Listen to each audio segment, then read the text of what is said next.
Bienvenue chez Metamag Media, le média d'actualité sur l'évolution du web vers le Web 3. Notre objectif est de mettre en avant les entrepreneurs, les usages et les applications de cette nouvelle version du web, mais pas que. Nous mettons également en lumière tout ce qui touche au Web 3 de près ou de loin, à savoir la blockchain, le métaverse, les NFT et bien plus encore. Alors aujourd'hui, nous avons le plaisir de recevoir Mehdi Zouari, cofondateur et président d'Atoa, une solution d'investissement d'immobilier 3.0, à savoir de l'investissement immobilier fractionné. Alors bonjour Mehdi. Bonjour Chloé. Alors Mehdi, tu as un parcours de 20 ans dans les grands groupes, tu as décidé d'écouter ton envie lointaine d'investir et de te lancer dans l'aventure de l'entrepreneuriat. Est-ce que, avant de commencer, tu peux te présenter? Oui, avec plaisir. Donc, Mehdi Zouari, j'ai 44 ans. Effectivement, j'ai un parcours de 20 ans dans les grands groupes où j'ai fait de l'exploitation de centres de profit et puis également de la transformation digitale. Et il y a 2 ans, j'ai effectivement écouté ma petite voix intérieure d'étudiant qui voulait sortir dans l'entrepreneuriat et également le fait d'être tombé dans la marmite du Web3 il y a quelques années. Et c'est là que j'ai commencé à avoir l'idée de d'Atoa et je me suis dit, tiens, les planètes s'alignent. C'est le moment de conjuguer l'envie d'entreprendre et une passion pour le web. Alors aujourd'hui, toi qui t'es lancé justement sur le marché de l'investissement immobilier, quelles problématiques est-ce que tu as pu observer? Alors, sur le marché immobilier, il y a des problématiques historiques et il se trouve que l'actualité fait qu'elles s'aggravent.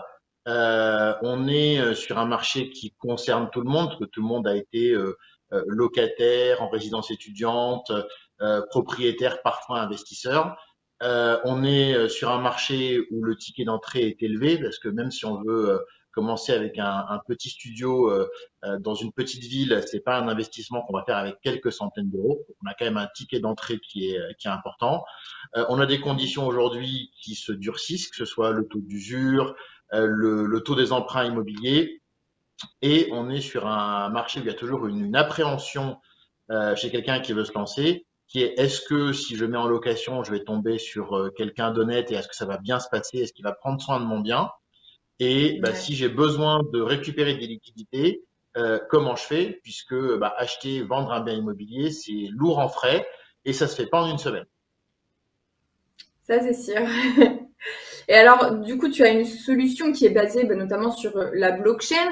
On entend souvent parler du fait que les crypto-monnaies, la blockchain, c'est pas très vert, c'est pas très positif d'un point de vue environnemental. Toi, quel est ton point de vue là-dessus? Euh, Comment est-ce que tu abordes le sujet? Alors, ça fait partie des signes noirs qui sont agités par les détracteurs de la blockchain. Euh, on peut pas nier que il y a des problèmes. Quand on a beaucoup de minage de Bitcoin au Kazakhstan à base d'énergie fossile, effectivement, c'est un souci. On peut tourner le problème dans tous les sens. On peut se dire que ça va supprimer des usages qui sont climaticides et donc que ça vaut le coup. Il n'empêche que quand on sait faire avec du renouvelable, il faut faire avec du renouvelable.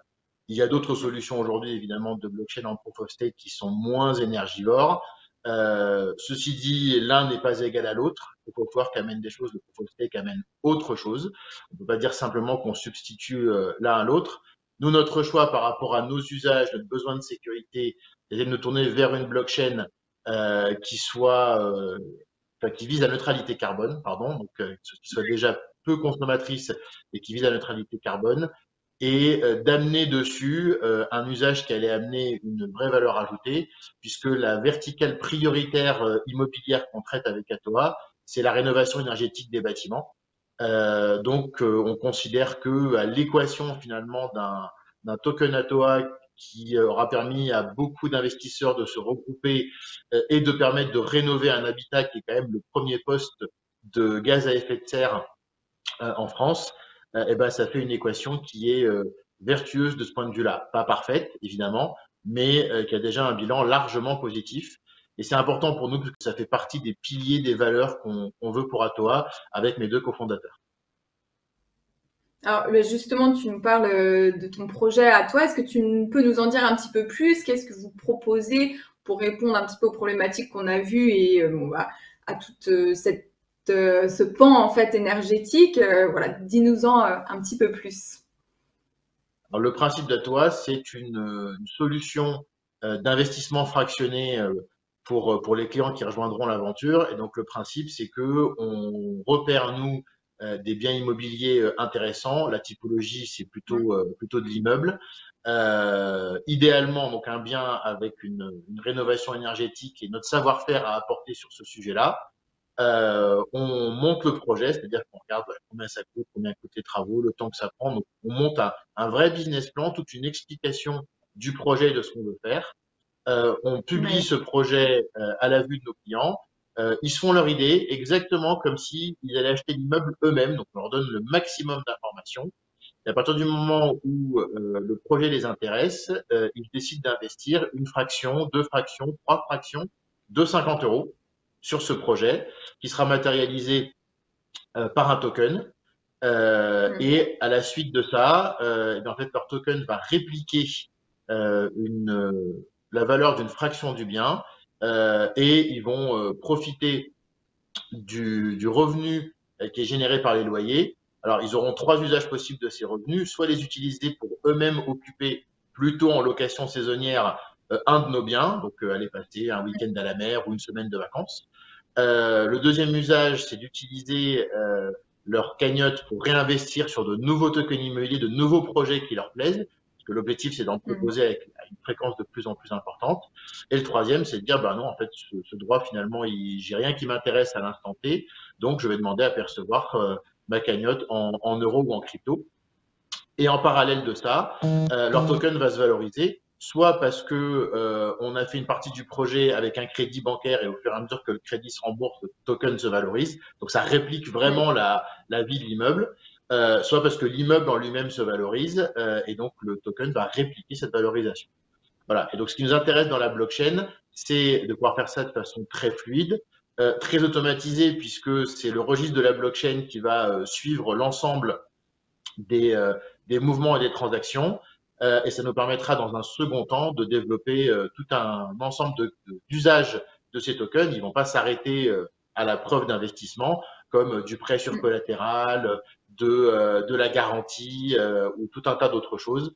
Voilà, donc ça nous ouvre un champ des possibles énorme. Donc la blockchain, c'est un vrai plus pour démarrer, mais ça ouvre surtout des possibilités quasiment infinies derrière. Ouais. Ouais, donc vous proposez vraiment une solution qui, par exemple, peut être un premier pied dans l'investissement immobilier, notamment pour les personnes qui sont, par exemple, freelance ou qui n'ont pas forcément suffisamment de fonds pour commencer. Vous permettez, par exemple, de rentrer avec un minimum qui est de 50 euros, donc c'est très accessible. Et voilà, et donc ça permet justement euh, aux personnes qui ont peut-être des difficultés, on va dire, à investir. Parce qu'elles n'ont pas de possibilité d'emprunter en fonction de leur situation à la banque, voilà, pour faire un investissement immobilier de manière assez conséquente et de manière complète. Donc voilà, c'est vrai que vous avez une solution qui permet voilà, de contourner un petit peu ces problématiques, notamment aujourd'hui avec toutes les problématiques qu'on peut voir actuellement en France hein, et en Europe. Donc, merci en tout cas, Mehdi, de nous avoir éclairé sur Atoa, sur toutes les propositions que vous offrez à toutes ces personnes qui souhaitent se lancer dans l'investissement ou tout simplement diversifier leurs investissements qu'ils ont déjà par le biais de la blockchain. Merci Chloé. Écoute, on vous dit merci d'avoir assisté à cet épisode sur Metamac Media et on vous dit à la prochaine sur le plateau.